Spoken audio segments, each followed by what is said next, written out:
I moved into apartment 406 on a cold Thursday evening in November. The building wasn't new, not even close.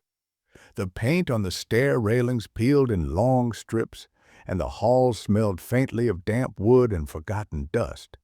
But the rent was cheap, the neighborhood was quiet, and for the first time in my life, I finally had a space I could call my own. I'd lived with roommates for years, loud ones, messy ones, ones that brought strangers over at 1 a.m. But here, in this tiny fourth-floor apartment, I felt something like freedom, silence, control, peace. At least, that's what I thought. The first night passed normally. I unpacked a few boxes, ordered pizza, watched a movie, and fell asleep on the couch. I didn't wake until sunlight streamed across my face. The second night, I noticed something strange. At exactly 3 a.m., a sound echoed through my apartment. A knock, knock, knock, knock. I bolted upright in bed, heart hammering. 3 slow knocks, heavy, measured, like someone rapping their knuckles against a wooden table. I listened, holding my breath. Nothing. No footsteps, no voices, no movement in the hall. At first I assumed it was just the old building settling or maybe a neighbor coming home late. But the knocks sounded too deliberate, too intentional. Still, I convinced myself it was nothing and went back to sleep. On the third night, it happened again. At exactly 3 a.m., knock, knock, knock. This time, it came from the front door. I slipped out of bed and crept to the entryway. The peephole showed an empty hallway. No shadows, no figures, no movement. A chill crawled up my spine. I checked the clock. 3:01 a.m. The knocking had stopped. I didn't sleep the rest of the night. Over the next week, the knocks continued, always at the same time. 3 a.m., never earlier, never later. I tried everything, staying awake, turning on all the lights, blasting music. None of it mattered. The knocks came anyway. I told myself it had to be a prank. Maybe a bored college kid in the building. Maybe someone drunk. Maybe someone who got the wrong door. But the consistency terrified me. 3 knocks, always 3, always at 3 a.m., and always gone the moment I reached the door. On the 8th night, something changed. The knocks didn't stop. They grew louder. Knock, knock, knock. Then a pause. Then again. Knock, knock, knock. Each strike rattled the frame. The door felt like it would split in half. I grabbed the nearest thing I could use as a weapon, a metal table leg I hadn't installed yet, and approached the door. My palms were slick with sweat. I checked the peephole. No one. Yet the pounding continued.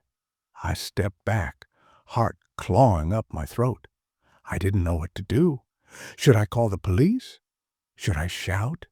Should I open the door? Then suddenly, silence. Total suffocating silence.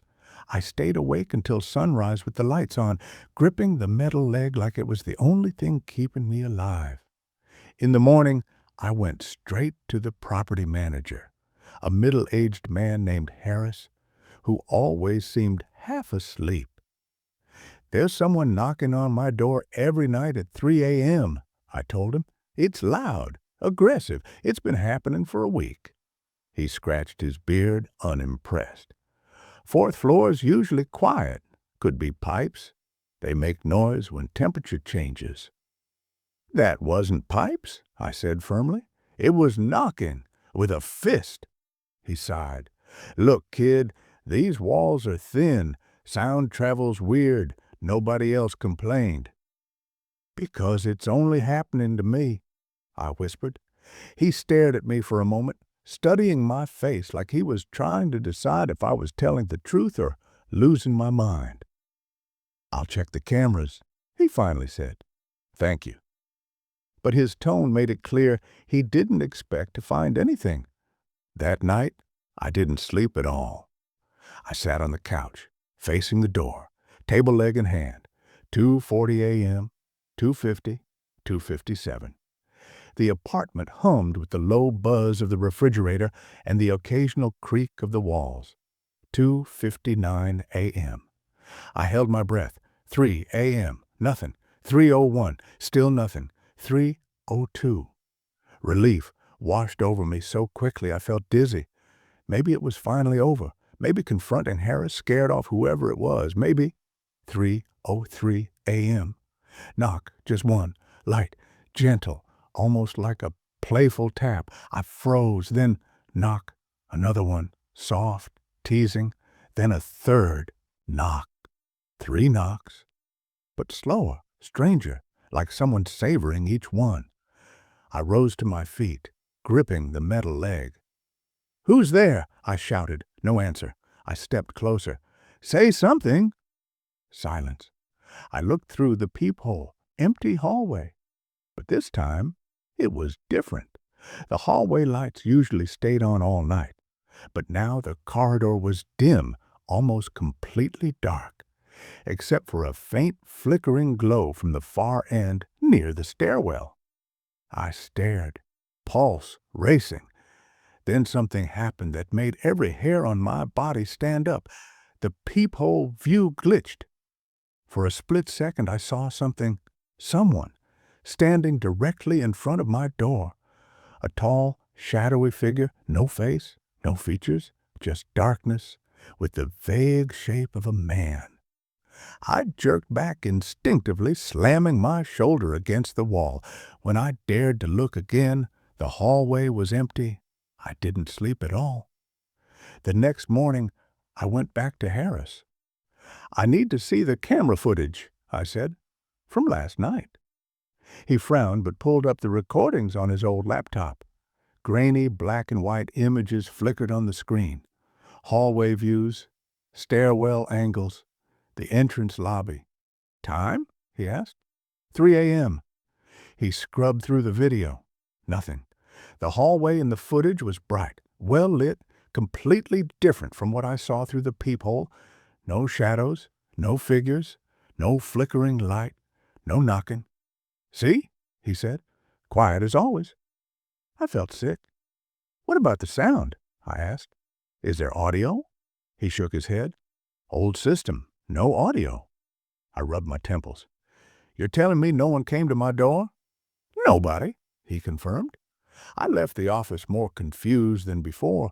If there was no one in the hallway and no sound on camera, then why was I hearing knocks every night? Was it in my head? Was I imagining it? I didn't want to believe that, but doubt had already started to seep in.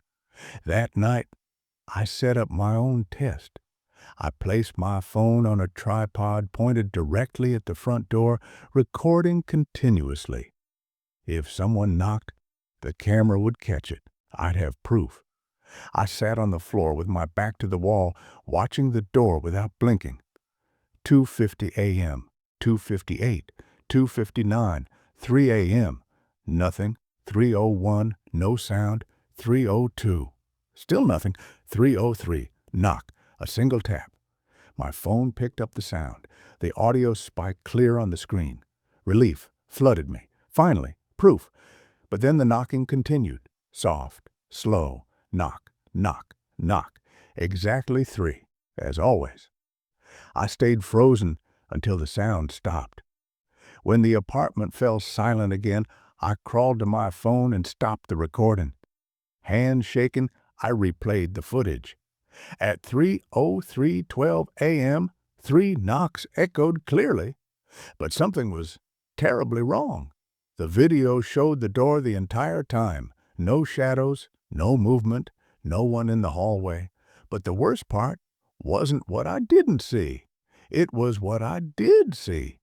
Every time the knock sounded, the door shivered inward slightly, like someone was hitting it from the outside. But there was no one there. Nothing touched it. Nothing caused it. The door moved on its own.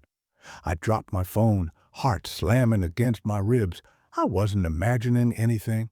Something was knocking, something invisible, or something the camera couldn't see. I decided to leave. I didn't care about the lease.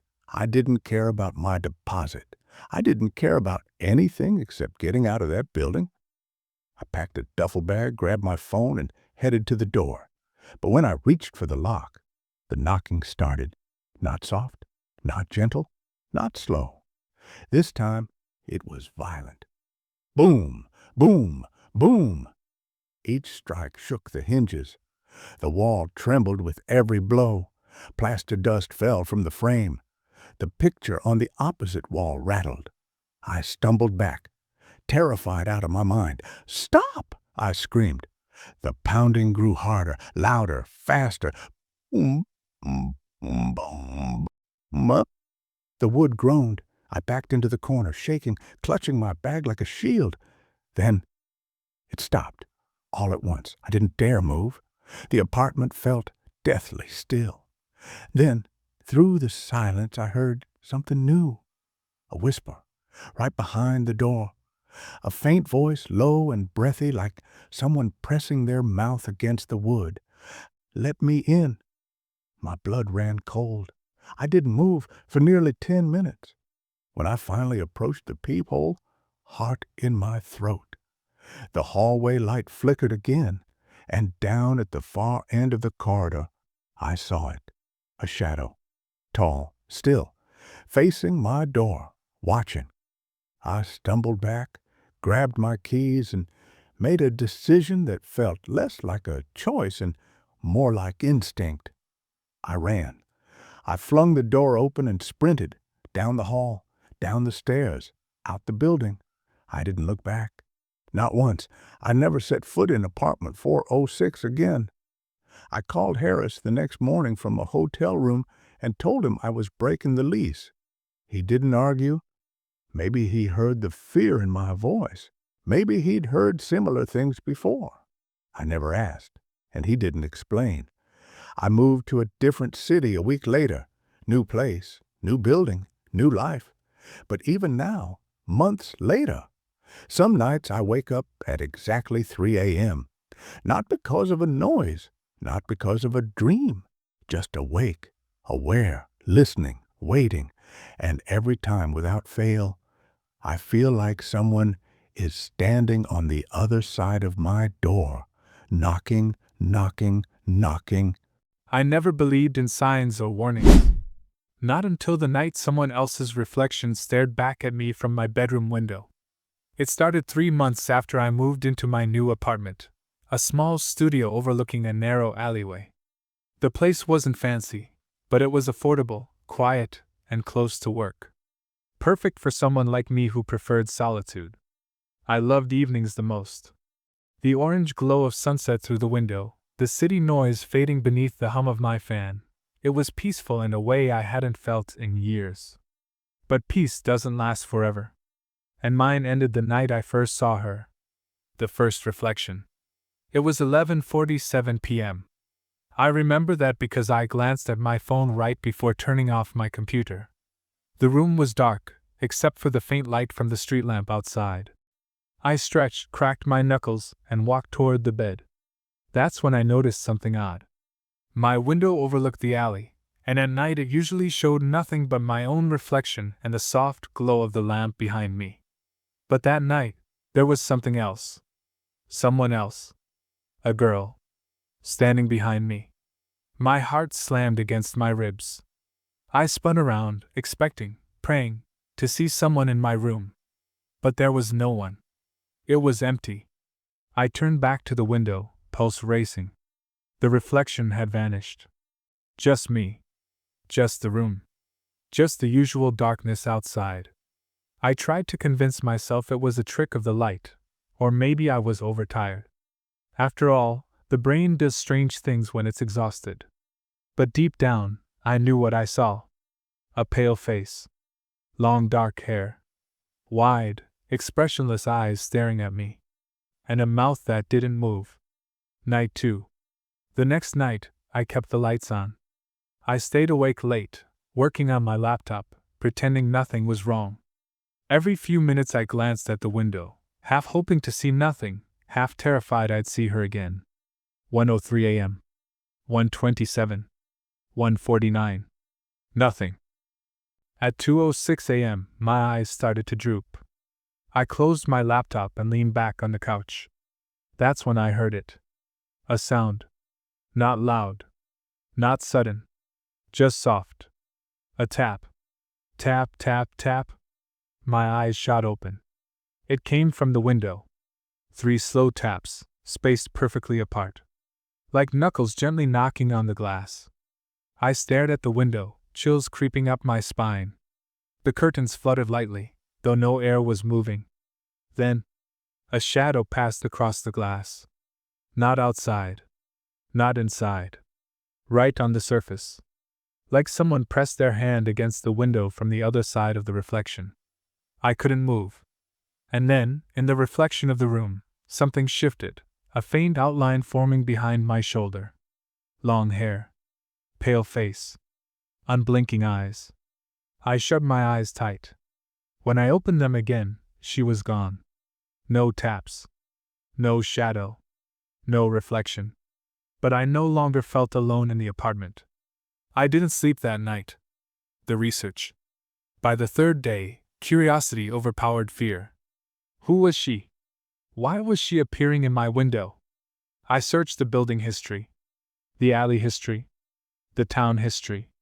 Nothing strange. Nothing tragic. Nothing explaining a ghostly girl in my window. But then a post from a local forum caught my attention. A user wrote, "Anyone else see the alley girl? Shows up in windows at night. Don't look at her too long." The post was 2 years old. The user account was deleted. The thread had no replies. And that silence scared me more than any ghost story. Night 3. That night, I covered the window with a thick blanket. Problem solved, right? Wrong. At 1:12 a.m., I woke to a sound that froze every muscle in my body. Fabric tearing. Slowly. Deliberately. I sat up in bed, staring at the window covered by the blanket. A faint bulge was forming from the outside, pushing the blanket inward. Like a face pressing against it.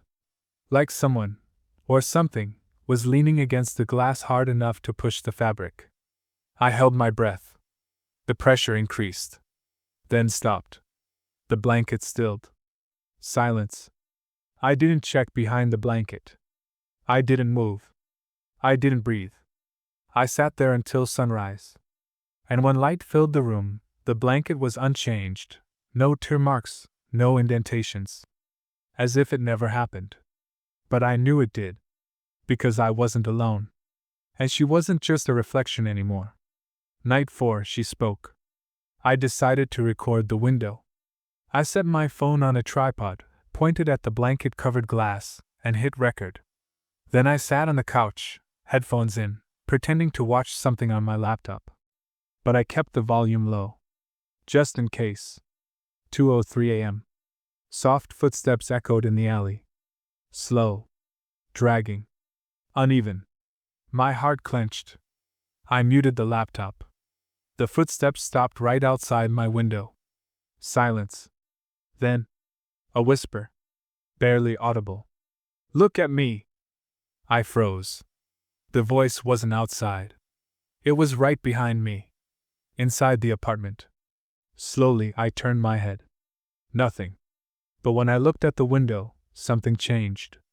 A handprint appeared on the blanket. Small. Delicate. Pressed hard enough to leave a perfect outline.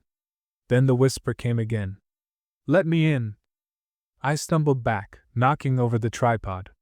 The phone clattered on the floor, camera still recording. The handprint vanished. Just faded out, like dust being blown away. I packed a bag and slept in my car that night. The recording. The next morning, I reviewed the video from the tripod. At 2:03 a.m., the blanket rippled slightly. As if someone brushed it from behind. Then a faint distortion appeared, like the shape of a face pressing against the cloth. But the most terrifying part wasn't the distortion. It was the reflection on my TV screen. Behind me, in the recording, stood the girl. Long hair, pale skin, hollow eyes. Still, silent, watching me. But she wasn't in the room. Not physically. Just in the reflection. I slammed my laptop shut and deleted the file. I didn't need proof anymore. I needed help. The medium. I found a local medium online, a woman named Mara who lived an hour away. I didn't believe in such things, not really, but I was desperate enough to try anything. When I described the girl, Mara's expression darkened. You saw her? She asked. In my window, I said. At night. She exhaled sharply. That isn't a spirit, she whispered. Not anymore. What does that mean? She isn't haunting your apartment, Mara said quietly. She's haunting you. My skin crawled. Why me? She shook her head. Some entities cling to loneliness. They look for people who are isolated, vulnerable, disconnected. Her eyes locked onto mine. They like reflections. They exist between what's real and what's not. I swallowed hard. Can I get rid of her? Mara hesitated. That depends. On what? On whether she followed you here. Night 5, she followed. I returned home at dusk. Before stepping inside, I checked the alley. Clear. Checked the window. Covered. Checked the room. Empty. Nothing unusual. But I still felt watched.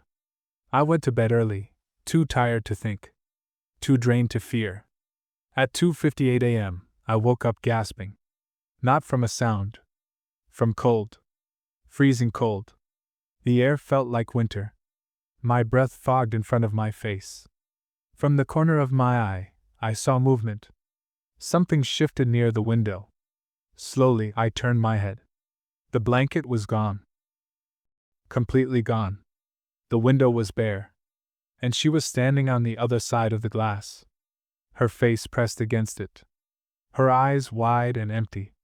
Her lips unmoving. She raised one hand and placed it flat against the glass. I couldn't breathe. Couldn't scream. Couldn't think. Then, very slowly, she smiled. A slow, unnatural, stretching smile that didn't fit her face. And in a voice I heard inside my skull, not through my ears, she whispered. You looked at me. The glass cracked. A long, thin fracture. Like a spiderweb forming. She pressed harder. The crack spread. And then, the glass burst inward. I screamed as shards exploded across the room. I covered my face, stumbling off the bed, gripping the door handle with shaking hands. I didn't look back. I ran. Down the hall. Down the stairs. Out the building. I didn't stop running until I reached the street. I didn't return for any belongings. I didn't care where I slept. I just needed distance. Aftermath. I moved out the next day. Left the apartment entirely. But even now, weeks later, something feels wrong. Windows bother me. Mirrors bother me. Reflections bother me. Because sometimes, late at night, when the room is dark and I glance at a window or a shiny surface, I see long hair, pale skin, empty eyes, just behind me, waiting, always waiting, because I looked at her. And once you see her, she never stops looking back. I've been a delivery driver for almost 5 years. Night shifts never bothered me. Quiet roads, no traffic, fewer people. But last winter changed everything. Because one night, during a snowstorm on Route 19, I stopped at a small roadside motel that shouldn't have been open. And inside room 12, something was already waiting for me. Something that knew my name. And claimed I had checked in hours earlier. The storm. It was supposed to be a simple night shift. Deliver 3 packages, return home before sunrise. But halfway through the route, snow started falling. Hard. By 11 p.m., the road was nearly invisible. The wind pushed my van sideways. The GPS signal flickered, then died completely. I kept driving slowly, praying for a gas station, a rest stop, anything. That's when I saw it. A flickering neon sign through the wall of snow. Sunset in vacancy. The building was old, paint peeling, porch lights dim. But it was warm, lit, and still open at this hour. I pulled into the empty parking lot, grabbed my backpack, and ran inside. The lobby was small but bright. A bell sat on the counter. No one was there. "Hello?" I called out.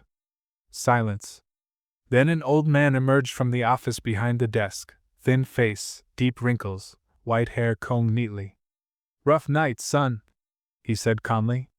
"Storm's bad. You're lucky we're open." I nodded. "Yeah, do you have a room?" He raised an eyebrow. "A room? You already checked in?" For a moment, I thought he was joking. "No, sir, this is my first time here." The old man shook his head, slid a key across the counter. "Room 12. You came in at 9 p.m., he said. "Tired. Didn't say much? Paid in cash." A chill ran up my spine. "Sir, I wasn't here at 9. I was still driving." He stared at me for a long moment. His eyes were pale, almost cloudy. "Well," he finally said, "you can go to the room. Maybe it'll make sense." I should have left. I should have run. But the wind howled outside, shaking the glass doors, and exhaustion pinned me in place. I took the key. Room 12. The hallway smelled faintly like old carpet and cold air. Most of the lights flickered slightly. Room 12 was at the very end. The key clicked too smoothly, like it had been used recently. I stepped inside. The heater hummed softly. The lamp was on. The bed was neatly made. Nothing unusual. Except for one detail. A pair of wet footprints on the carpet. Leading from the door. To the bathroom. And back to the bed. My throat tightened. Someone had been here. Recently. I checked the bathroom. Empty. Checked under the bed. Nothing. Checked the closet. No one. But the footprints were still wet.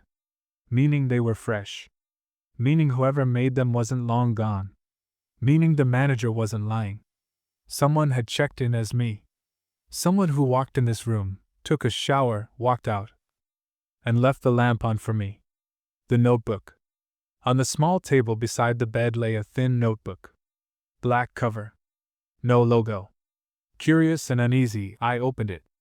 The first page had 3 words written in shaky handwriting. "Don't trust mirrors." I flipped to the next page. "If you see yourself, run." My fingers trembled. The rest of the pages were blank. I placed the notebook down quickly. The room suddenly felt colder. The knock. At 2:13 a.m., a soft knock hit the door. One knock. Then silence. My heart raced. Another knock. Slightly louder. "Who is it?" I whispered. No answer. I approached the door cautiously and looked through the peephole. My stomach dropped. Someone stood there. A man. Back turned. Motionless. Snow covered his jacket. Hair soaked. Arms hanging loosely by his sides. He didn't move. Didn't shift. Didn't breathe. I took a step back. Then he slowly lifted his right hand, a stiff, unnatural movement, and knocked again. 3 slow taps. Knock. Knock. Knock. I didn't open the door. I didn't speak. Eventually, after what felt like minutes, he lowered his hand and walked away. But his footsteps made no sound. Not even on the old wooden floor. The reflection. I sat awake in bed, scrolling through my phone, trying to distract myself. At 3 a.m., the bathroom light flickered. Then I heard a drip. Just one. I froze. The sink wasn't running. The shower wasn't leaking. So where did the sound come from? Another drip. I slowly got off the bed and approached the bathroom. The light buzzed overhead. I stepped inside. The mirror was fogged. As if someone had just taken a hot shower. But the heater was barely working. The air was cold. I wiped the mirror with my hand. And my heart nearly stopped. In the reflection, I wasn't alone. Behind me stood the man from the hallway. But his reflection didn't match his posture. In the mirror, he was facing me, staring directly at me. Even though in real life, no one was behind me. Frozen with terror, I slowly turned. No one. But in the mirror, he stepped closer. A single silent footstep. Then another. My reflection stood still. His reflection moved. I stumbled back out of the bathroom, slamming the door shut. The mirror rattled loudly. Everything in me screamed to leave the motel. But the storm outside still roared like a monster waiting to swallow anything that stepped into it.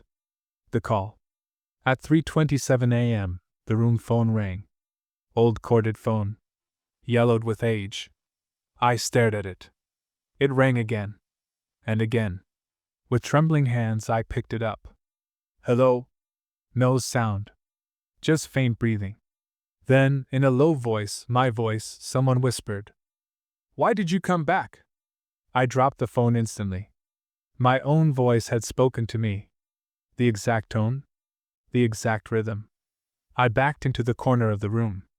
My breathing quickened. I wasn't alone. I knew that now.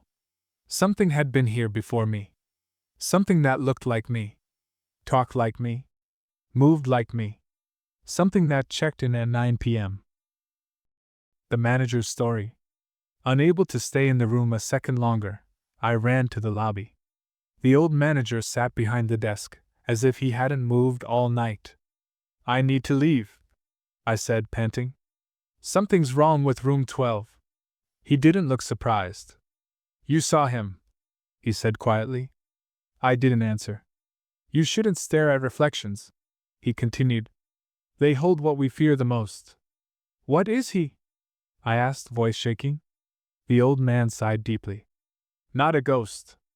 Not a person. A copy." "A copy?" "A version of you," he said. "The one who came earlier? That wasn't human. It was your reflection stepped out." I felt the blood drain from my face. "He checks in before the real guest arrives. Walks the room. Tests the mirror. And waits." "For what?" I whispered. "For you," he said. "To take your place. The escape." I didn't wait. I didn't think. I sprinted out of the motel into the freezing snowstorm. The wind cut my face like blades, but I kept running. The parking lot was empty. Except for me. And one set of footprints, leading toward my van. Not my footprints. Not human ones. I fumbled for my keys, climbed inside the van, and slammed the doors shut. The engine sputtered. Then roared. As I pulled away, I glanced at the motel one last time. In the window of room 12 stood a figure. My figure. Smiling. Aftermath. I never returned to that motel. I never took night shifts again. But sometimes, late at night, when I pass by shop windows or car mirrors, I see something wrong. My reflection doesn't move exactly when I do. Sometimes it's slower. Sometimes it's faster. And once, just once, I swear it smiled at me before I could smile back.